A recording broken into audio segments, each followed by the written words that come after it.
오늘은 4월 성찬주일입니다. 대속의 은혜에 감사하는 믿음과 마음으로 성찬에 참여하시기를 바라고 성찬을 통해서 치유와 생명의 회복의 은혜가 임하기를 바랍니다. 금주 수요일은 국회의원 선거일입니다. 이미 금토 사전투표를 서울 사람들은 31% 가까이 사전투표를 했다고 합니다. 수요일에 빠짐없이 여러분 지역의 일꾼을 뽑으시고 또 나라를 위한 일꾼을 뽑으시면서 투표에 임해 주시길 바라고요. 수요 저녁 예배 있습니다. 함께 하루를 보내시고 참여할 수 있기를 바랍니다. 교우동정입니다. 최두진 장로님이 고려대 안암병원에서 수술을 받고 회복 중에 계십니다. 여러분들이 기도해 주시기를 바라겠고요. 한현숙 목사님, 전성희 집사님 2주간 일본 시코쿠에 있는 우리 호산나 순복음교회 방문하시고 돌아오셨습니다. 감사하고요. 오늘 수요 저녁 예배와 금요 밑거름 기도회에 적극적인 동참을 기대합니다. 찬양과 말씀을 통해서 우리는 영적인 성장과 축복을 이룰 수가 있습니다. 복음 전도에 열심히 임해 주셔서 가족과 이웃과 친구분들을 주님께로 인도하시는 우리 성도들 되기를 바랍니다. 금주의 본당 청소 및 쓰레기 분리수거는 여완희 씨 주바라기 목장에서 수고해 주시겠습니다. 전후좌우에 계신 분들이 한번 인사하겠습니다. 잘 오셨습니다. 은혜 받으시기 바랍니다. 아멘. 네, 오늘 벚꽃철인데 벚꽃이 정말 피크를 이룬 것 같습니다. 어디를 가나 벚꽃이 천지고 정말 예쁩니다. 그 연분홍 그 색깔의 벚꽃이 참 아름답다 이런 생각을 가져보았습니다. 오늘부터 로마서를 강의하면서 말씀을 통해서 은혜를 받고 복음을 다지며 복음을 깨닫는 시간을 갖기를 원합니다. 사도 바울이 신약성경에서 13권의 서신을 썼습니다. 그 중에 가장 긴 서신이 로마서입니다. 16장으로 되어 있습니다. 예수 그리스도를 가장 분명하게 역사적으로 증거하고 체계 있게 기독교 교리를 전해주는 책이 로마서입니다.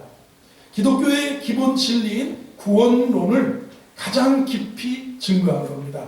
교리적인 면에서 가장 확실하게 전했기 때문에 건물에 비교한다면 그 건물의 뼈대요 골조와도 같다고도 할 수 있겠습니다. 대형 박물관 관장이었던 필립이라고 하는 분은 이렇게 로마서를 평했다고 합니다. 세계를 다 준다고 해도 우리 대형 박물관과 바꾸지 않겠습니다. 그러나 만약에 사도 바울이 친필로 쓴 로마서 원본이 있다면 이 박물관과 바꿀 마음도 있습니다. 그랬다는 겁니다. 이 말은 바울의 로마서가 이만큼 우리 사람들에게 유익하고 위대한 역할을 해왔다는 것입니다. 만약에 공산이 취하든 만약에 독재 취하든 성경을 다 빼앗긴다고 해도 로마서만 가지고 있어도 성경의 모든 의미를 깨달을 수 있다고 얘기합니다. 로마서의 기록 장소는 고린도입니다. 그리스의 고린도. 겐그레아 항에서 자매 베베 집사를 통해서 로마로 가는 배편에 베베 집사를 태워서 이 로마서를 보냈다고 서신서 16장에서 얘기합니다. AD 57년에서 58년경에 기록됐을 것이라고 추측하고 있습니다. 로마서는 성 어거스틴 고백록을 쓴 사람입니다. 이 사람이 회심하는데 도움을 주었던 책입니다. 이 로마에 가서 성공과 출세를 위해서 수사학자가 되고 왕의 연설문 작성자가 되기를 원하면서 로마에 갔던 어거스틴이 방탕을 일삼았고 살았습니다. 그런데 어느 날 술에 취해서 잠을 자는데 톨레레게 애들이 노래를 부릅니다. 집어들고 읽어라. 집어들고 읽어라. 우리 인생은 성경을 읽을 때, 성경을 들을 때, 성경을 묵상할 때 복 있는 사람이 되고 하나님의 백성이 된다는 그런 의미의 톨레레게 집어들고 읽으면 복되다. 이런 아이들이 찬양 노랫소리가 들려서 어거스틴이 잠이 깨서 옆에 보니까 쪽복음 로마서가 있었답니다. 읽었습니다. 로마서 펼쳤는데 13장입니다. 낮에와 같이 단정히 하고 이제는 자다가 깰 때가 되었으니 방탕과 술취함을 버리고 일어나라는 거예요. 낮에와 같이 단정히 행하라. 방탕과 술취함을 버리고 자다가 깰 때가 되었다 하는 로마서 13장의 말씀에 어거스틴이 깨집니다. 어거스틴이 회심하고 돌아서서 4세기에 엄청난 신학적인 반향을 일으킨 사람이 되었습니다. 마틴 루터를 알 것입니다. 종교개혁을 이룩하고 종교개혁에 지대한 공헌을 한 사람입니다. 로마서 1장을 읽고 영감을 얻습니다. 맞아! 오직 믿음이야. 오직 성경이야. 오직 은혜야. 오직 그리스도다. 이게 로마서 1장에 나오는 말씀을 가지고 영감을 얻어서 종교개혁, 캐톨릭의 부패함, 캐톨릭의 의식적인 그런 종교를 개혁하고 뒤집어 엎는 그런 일을 생명 걸고 감당하게 된 것입니다. 올리버 크로멜이라고 하는 영국의 그 지도자는 로마서를 읽고 청교도 혁명을 일으킨 정치가가 되었습니다. 요한 웨슬리입니다. 감리교를 창시한 사람입니다. 그런데 이분도 로마서를 읽다가 가슴에 불이 타더라고요. 가슴이 막 뜨거워지더라고요. 가슴이 막 불이 타서 그 불을 가지고 당시의 영국의 문화를, 영국의 사회를 도덕적 부패에서 회복시킨 위대한 설교자로 그 형제들은 찬송가를 수없이 찬송가를 만들어서 노래를 부르게 하고 웨슬레가 영국 방방곡곡을 다니면서 복음을 전하고 예수를 전하여서 영국의 혁명과 같은 부흥을 일으키게 되었습니다. 존 버년을 여러분 아십니까? 철로 역정이라는 책을 쓴 청교도 목사입니다. 베드포드 감옥에 당시 영국 성공회는 자기들의 설교문만 읽어라, 자기들의 기도문만 낭송해라 그랬는데 아니다고 하면서 성경을 전하다가 감옥에 들어갔는데 감옥에서 로마서를 읽다가 감동이 되고 불이 오고 영감이 솟아서 쓴 책이 뭐냐면 존 버년의 철로 역정입니다. 여러분, 이처럼 로마서는 변화와 변혁의 복음이라고 볼 수 있습니다. 혁명의 책이라고도 볼 수 있습니다. 그래서 오늘 우리가 이 로마서를 주일마다 상고하면서요, 바울의 위대한 그런 믿음의 그런 모습들을 배우고 또 신학에 대한 깊은 이해를 더하면서 여러분 무엇보다도 하나님의 복음이 무엇인지를 깊이 깨닫는 그런 은혜의 시간들을 갖게 되기를 주의 이름으로 축원합니다. 당시 세계 중심에 살고 있던 로마 성도들에게 이 서신을 보냈어요. 이 로마서를 보냈습니다. 하나님 말씀이 오늘 대한민국의 수도 서울에 살고 있는 여러분들에게 더욱더 큰 은혜가 되어지는 그런 시간들이 되기를 주의 이름으로 축원합니다. 바울과 하나님의 복음이라는 제목으로 첫 번째 로마서의 서두에 있는 말씀을 통해서 은혜를 받겠습니다. 1절을 우리 다 같이 읽어보겠습니다. 로마서 1장 1절 시작. 예수 그리스도의 종 바울은 부르심을 받아 하나님의 복음을 위하여 택정함을 입었으니, 바울이 누군지를 소개합니다. 자기 자신의 자기 선언이라고. 여러분은 저는 안면도에서 태어났습니다. 저는 이렇게 소개를 하잖아요. 바울은 로마의 성도들에게 편지를 써서 자기를 소개하는데 자기의 선언입니다. 내가 누구다라는 거예요. 여러분은 나는 옛날에 호랑방탕하고 술 먹고 나는 막 이런 사람이었고 나는 지금 국회의원이고 나는 지금 구청장이고 이런 소개라기보다는 그리스도와 관련된 자기를 소개합니다. 예수 그리스도의 종입니다. 그리고 나는 바울입니다. 사도로 부름받아서 하나님 복음을 위해서 선택되고 구별된 그런 사람입니다. 자기 선언이 이렇게 됩니다. 여러분 어디 내가 내 자랑이 나와 있습니까? 여기 바울의 자기 선언이 중요합니다.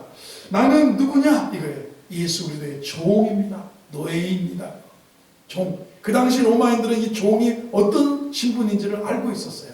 종이 당시 로마의 인구의 3분의 1이 노예입니다. 로마 사회를 지탱해주는 그런 근간이 뭐냐면 노예가 없고, 만약에 노예가 반란을 일으키면 어려우니까 상당히 사회적으로 통제하고 억압하고 했던 그런 사회와 문화 속에 살고 있었습니다. 많은 종이 있었다. 3분의 1의 인구가 노예였다. 로마 사람들은 종이 누군지를 알고 있습니다. 노예와 당나귀가 똑같다고 취급했어요. 아니, 사람인데 저 소와 저 당나귀하고 똑같다, 그런 거예요. 다만 노예는 뭘 할 줄 아냐면 말할 줄 아는 그런 당나귀다, 이 정도로 취급을 받던 그런 시대인데, 자기를 나는 예수 그리스도의 종입니다, 나는 예수의 종입니다, 주의 종입니다. 이 종교의 귀족이 아니라는 거예요. 이 추기경이 귀족이 아니라는 거예요. 교황이 귀족이 아니라는 거예요. 사회가 종교를 버릴 때는 어떤 때냐면, 세속화도 믿음의 사람들 때문에 이길 수 있어요. 세습도 이길 수 있어요. 어느 정도는. 뭐 맨날 다 물려주는지, 가난한 시골교회 개척교회 물려준다고 누가 뭐 할 사람 없고. 그러나 종교가 귀족화되는 것은 사람들이 버리는 거예요. 돌아서는 거예요. 이게 고려 말에 불교가 귀족화되니까 고려사회가 불교를 싹 뿌리고 일시조선에 유교를 숭상하게 된 겁니다. 베트남에 그 호치민을 중심으로 해서 베트공들이 그 당시에 캐톨릭이 귀족화됐어요. 그러니까 베트남도 무엇을 버렸냐면 캐톨릭을 버려버렸어요. 그리고 정권까지도 다 차버리고, 그래도 공산주의를 더 좋아하게 된 거예요. 왜? 귀족이라는 게. 그런데 여러분, 우리가 예수 믿으면서 하나님 앞에 복되면서도 내 스스로의 자기 선언이 나는 예수 그리스도의 종이다. 예수님 팔아서 비행기 막 십자가 팔아서 날아다니고 막 이러는 게 아니라, 나는 예수의 종이라는 분명한 자기 선언이, 이게 은혜 받은 사람이고 구원받은 사람이고 하나님의 사람의 자기 선언이라는 거예요. 아멘 해보세요. 그렇습니다. 자기가 종이란. 그리고 바울이라고 합니다. 여러분, 바울 해보세요. 바울은 그 이름인데, 사도 바울의 이름이지 않습니까? 이름이 무엇입니까? 바울은 헬라식의 표현은 나는 작은 자입니다. 나는, 예전에 이분이 다메섹 도상에 예수 믿는 사람을 잡아서 체포영장 가지고 와서 기소를 하려고, 핍박을 하려고 가던 사람이 하늘로부터 음성이 들리고 빛이 둘러서 눈이 안 보이고 3일 동안 눈이 안 보이고 안수받고 하나님을, 살아계신 부활의 예수님을 만난 그 전에 바울은 어떤 사람이었습니까? 사울이었어요. 사울은 희망으로 여호와께 구하되는 거예요. 희망으로 여호와께 구하, 큰 자라는 뜻이에요. 큰 자. 나는 사울입니다. 사울 왕 기억나십니까? 이스라엘의 베냐민 지파에서 이스라엘의 초대 왕 사울 지파다. 나는 왕입니다. 나는 큰 자다. 이런 의미인데, 사도 바울은 헬라식으로 자기 이름을 바울이라고, 나는 작은 자입니다. 여러분, 내가 왕년에 이런 분 좋아해요? 안 좋아해요? 사람은 교만이 오면 욕이 옵니다. 그러나 겸손한 자에게는 은혜가 있는 줄로 믿습니다.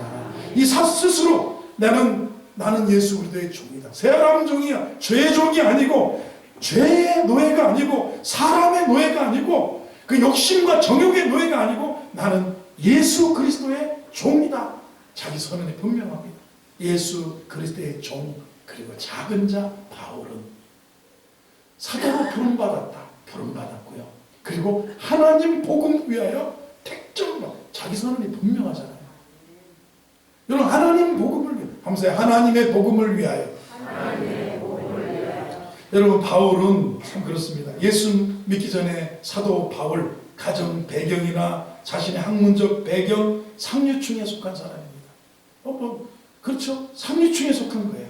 예수 믿고 난 다음에 자기는 작은 자라고 표현하지 않습니까? 하나님께서는 이스라엘 백성을 향해서 나의 종이라고 표현했어요. 나의 종, 이렇게, 이스라엘아, 나의 종 너 이스라엘. 이게 나쁜 표현은 아니에요. 우리는 하나님이 이렇게 하나님에 소속되어 있고 하나님의 말씀에 따르고 하나님의 뜻을 따르는 종들이에요. 이런 모습입니다. 바울은 이 출생이 길리기아 다소라면 지금 터키에서 탄생한 거예요. 터키 길리기아 다소. 터키에 보면 막 풍선 막 하고 막 이상한 괴레메 마을 이 터키 여행 나오면 막 이 하늘 나는 풍선 타고 하는 그런 지역의 길리기아 지역, 저쪽에 다소라고 하는 그곳의 출신인데 아버지가 AD 6, 70년대 로마에 의해서 이스라엘이 멸망에 가려고 할 때 아버지가 상류층이며 갈릴리에서 살았는데 아버지가 가족들을 데리고 터키로 이민을 갔어요. 거기서 아버지는 천막 군용 텐트를 만들어가지고 군수 물자를 납품하는 그런 분이었어요. 그래서 그 당시에 로마의 군대가 전 세계에 다니면서 로마의 군단들이 막 있고 하는데 거기에 군수 물자를 납품하는 사람이니까 아버지가 인정을 받고 공을 받아서 로마 시민권을 따게 된 그런 사람이에요. 그리고 바울은 태어나면서 아버지가 로마 시민권이니까 바울은 나면서부터 시민권자가 되고 아버지는 그렇게 군수용 텐트 장막을 만들어서 군납을 하니까 부를 쌓아가면서 하니까 바울을 어려서부터 예루살렘에 유학해서 당시의 최고의 스승이었던 가말리엘 문화에서 공부를 하게 되고 바울은 아버지가 생계수단으로 장막 만드는 것도 가르쳐서 나중에 사도가 된 다음에 장막을 만들다가 브리스길라와 아굴라도 함께 업이 같다고 해서 만나서 또 선교의 여행에 동행하는 것을 볼 수가 있습니다. 그런데 이런 사도 바울의 배경에 자기의 선언이 어떻습니까? 자기를 예수 그리스도의 종이다. 자기는 작은 자다 바울로. 그리고 부르심 받았다. 어떤 무엇을 위해서? 하나님의 복음이라는 거예요. 복음을 위해서 택정함을 입은 사람이다. 이렇게 말합니다. 여러분이 자랑할 수 있는 것이 무엇입니까? 여러분 자랑의 뿌리는 무엇입니까? 은혜입니까? 아니면 납니까? 내가 집안이 내가 정말 사도 누구의 사울왕 베냐민 집하고 나는 정말 큰 자고 우리 아버지 로마 시민권 있고 나는 가말리엘 문화에서 공부를 해서 율법에 흠이 없는 자고 바리새인 중에 바리새인이고 나는 사울이다. 큰 사람이다. 하나님 희망으로 여호와께 구하여 얻은 큰 자다. 이게 아니라 자기는 종이다. 자기를 작은 자다. 자기는 복음을 위해서 선택받은 하나님의 사람이 여러분에게 무난하다는 그런 편지를 쓰고 있습니다. 사도라는 말은 보냄을 받았다는 그런 뜻입니다. 한번 사도 해보세요. 복음을 위해서 불러서 보냄을 받. 여러분 기억나십니까? 마라톤의 기원을 아시죠? 그리스 아테네 전쟁할 때 전령이 야 너 저기 빨리 가서 사령부에다가 이겼다고 전쟁에 이겼다고 가서 전해라 해가지고 그 병사가 그 보냄을 받죠. 무엇입니까? 이겼다는 거예요. 해가지고 죽을 만큼 뛰어가지고 어떻게 되냐 그러니까 길을 흔들면서 이겼어 와서 어떻게 됐다고 이겼어요 하고 꼬꾸라져서 죽었대요. 승전보를 소식을 전하고. 그런데 그 거리가 재어보니 42.19km가 돼서 마라톤의 기원이 된 거 아닙니까? 그 당시 로마 시대의 복음은 뭐냐면 전쟁에서 이겼다는 소식이 유앙겔리온, 그게 첫 번째 복음 중에 하나고 이 단어를 보면 또 하나는 왕이 태어났다. 왕이 보좌에 등극을 했다. 이 네로 황제가 황제가 되었다. 이게 위앙겔리온. 이게 선포가 되면 황제가 등극했다. 왕자가 태자가 태어났다. 전쟁에서 이겼다. 뭐 이런 것이 복음이에요. 그런데 우리 바울이 선택받고 구별받고 지명받은 것은 하나님의 복음이라는 하나님의 복음을 위해서. 아멘 해보세요. 여러분 세상에서 좋은 일도 좋지만 하나님 복음 위하여 선택받았다. 이렇게 얘기를 나는 사도로 이게 좋은 소식을 전해주는 자라고 우리 다 자신도 신분을 갖게. 나는 그리스도의 종이다. 나는 작은 자다. 나는 하나님 복음을 위해서 선택받은 사람이다. 여러분의 자기 선언이 분명한 우리 성도들 되기를 바랍니다. 우리가 그리스도 예수의 종이라는 사실을 잊지 말고 우리가 어떤 분야에 종사하든지 바울과 같이 섬기는 종으로 자세로 기쁨으로 살아가는 우리 성도들 되기를 주의 이름으로 축원합니다. 두 번째로 2절 보면 이렇게 나옵니다. 이 복음이 뭐냐? 이 복음은 하나님이 이게 왕이 태어났다 복음이 아니고 전쟁에서 이겼다 복음이 아니고 황제가 등극했다가 복음이 아니고 이 복음은 하나님의 선자를 통하여 그 아들에 관하여 성경에 약속하신 것이다. 복음은 아들에 관한 이야기예요. 복음은 하나님의 아들 예수 그리스도에 관한 소식이 복음이라는 거예요. 여러분 제가 묻습니다. 복음을 들으신 분이죠. 복음을 믿은 분이죠. 그래서 우리는 구원받은 자녀가 되고 하나님의 택한 백성이 된 거예요. 당신은 꼭 복음을 들어야 돼요. 이런 교회 나가라는 소리는 백날 들어도 소용없어요. 하나님의 아들, 하나님이 세상을 이처럼 사랑하사 독생자를 주셨으니 이는 누구든지 저를 믿는 자마다 멸망하지 않고 영생을 얻게 할, 사도 요한이 전한 하나님의 아들에 관한 얘기예요.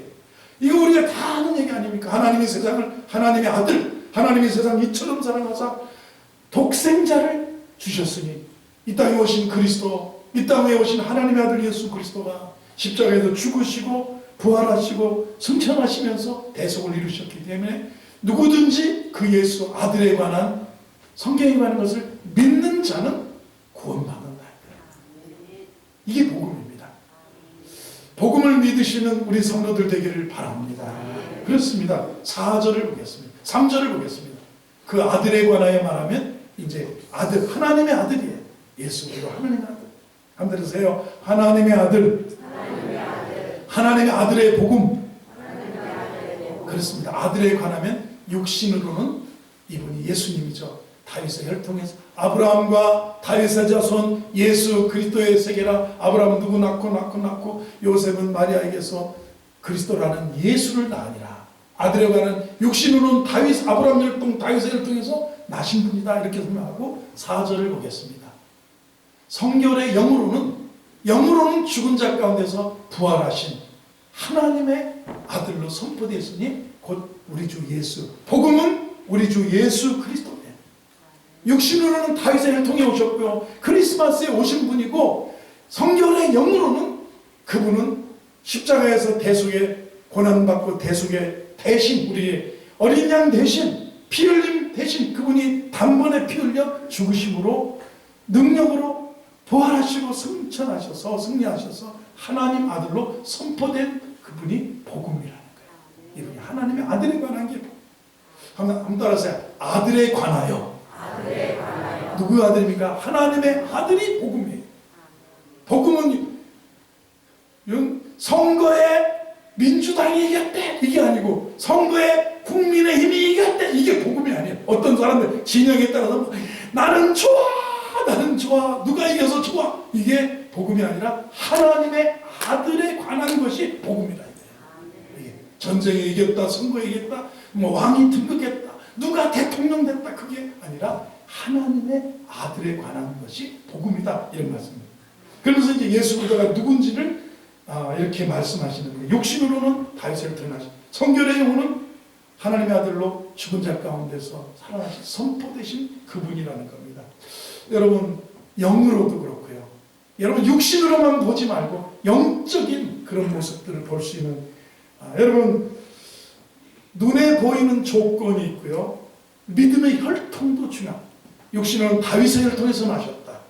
그리고 성결의 영으로는 죽은 자 가운데서 부활하사 능력으로 하나님의 아들로 선포되신 분이다.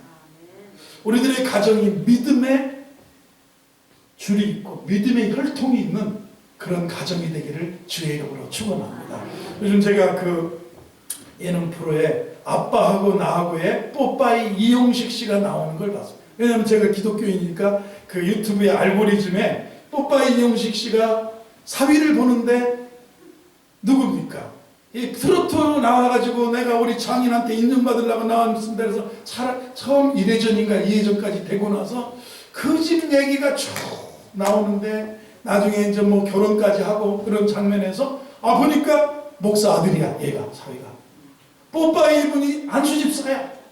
그런데 파주의 봉일천에 이제 그 교회더라, 봉일천이더라고. 거기 갔는데 조그마한 교회인데 그래도 뽀빠이가 나중에 가가지고 그 집 교회 가서 우리 사돈댁 교회 왔습니다. 내가 여기 자주 방문해서 우리 사돈댁에 힘이 되기를 원합니다. 막 이런 얘기하고 그런 얘기를 보았어요.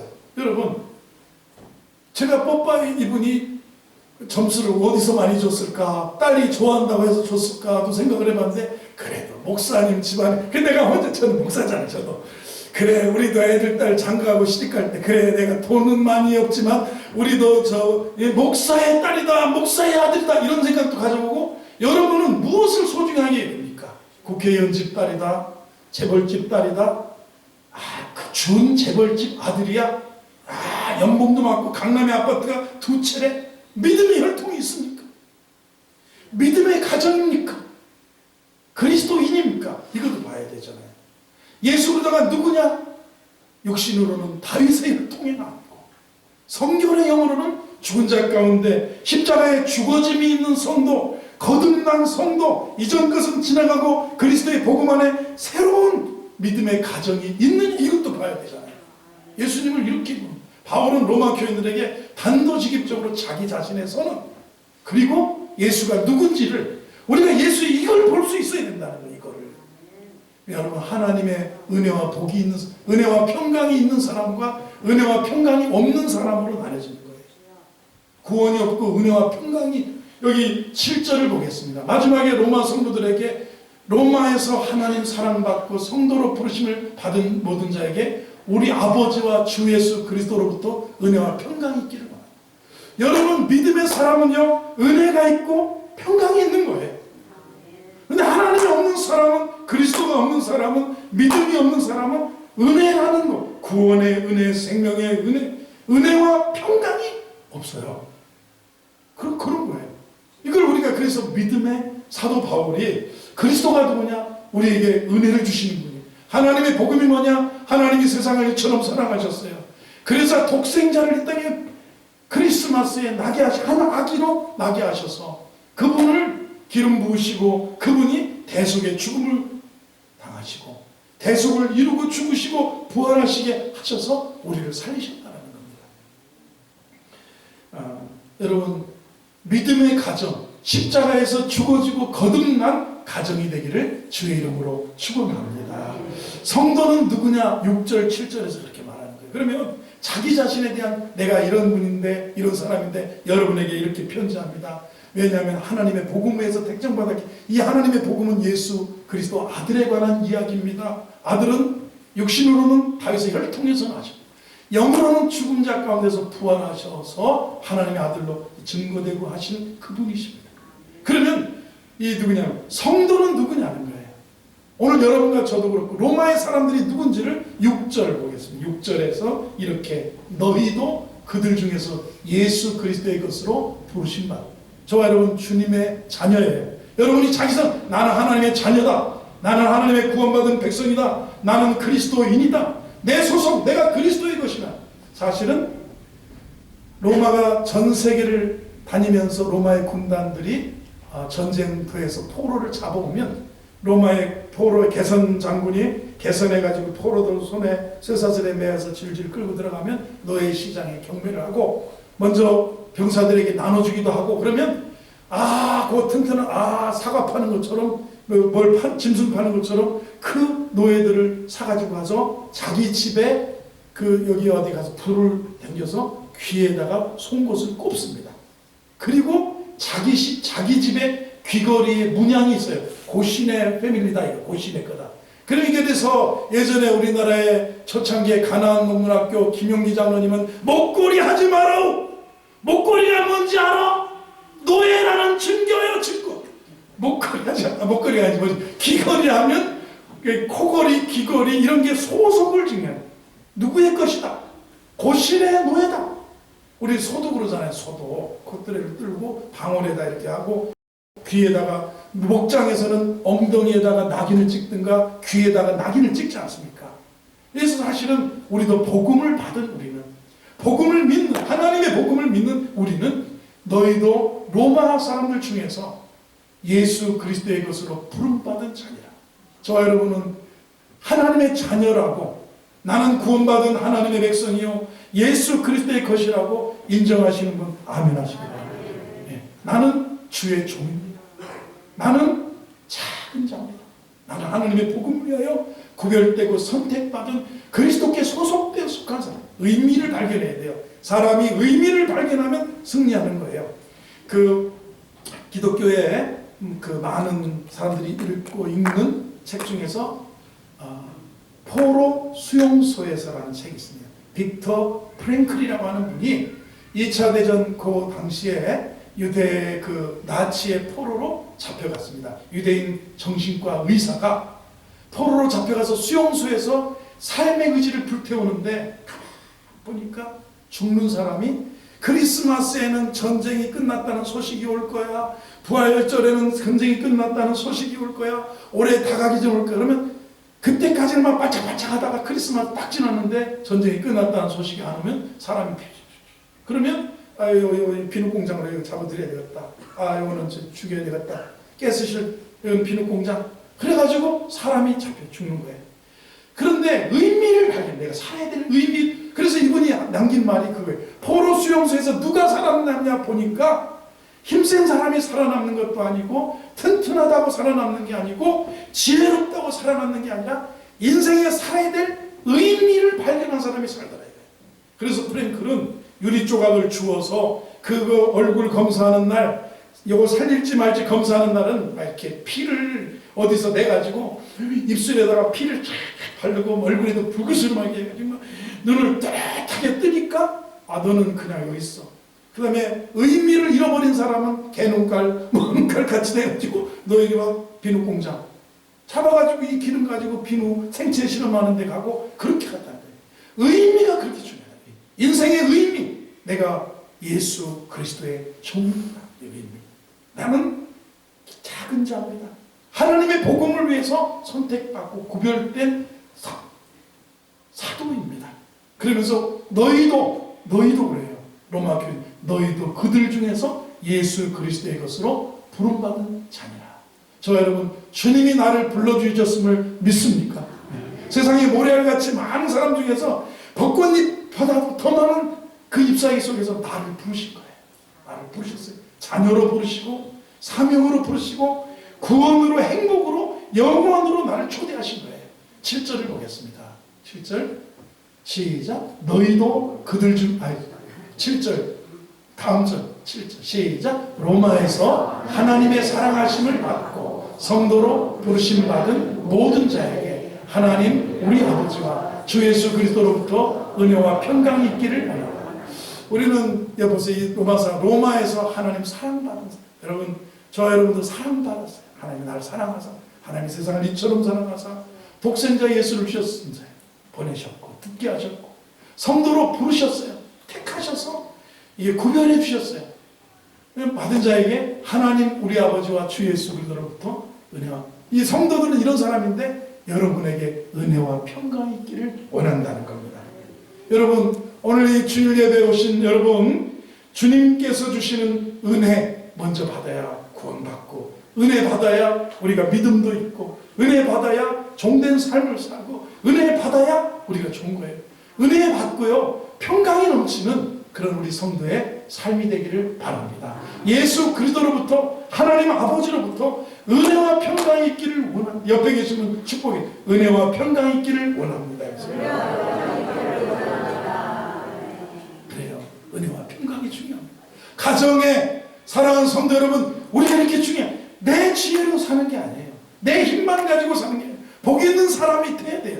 복 있는 사람은 이러세요. 악인의 꾀 쫓지 않고 주인의 길 서지 오만한 자의 자리에 앉지 않고 오직 여호와의 율법을 즐거워하여 그 율법을 쥐하러 묵상하며 내가 만약 하나님의 말씀을 삼가 듣고 지켜 행하면 이 모든 복이 내게 임할 것이다.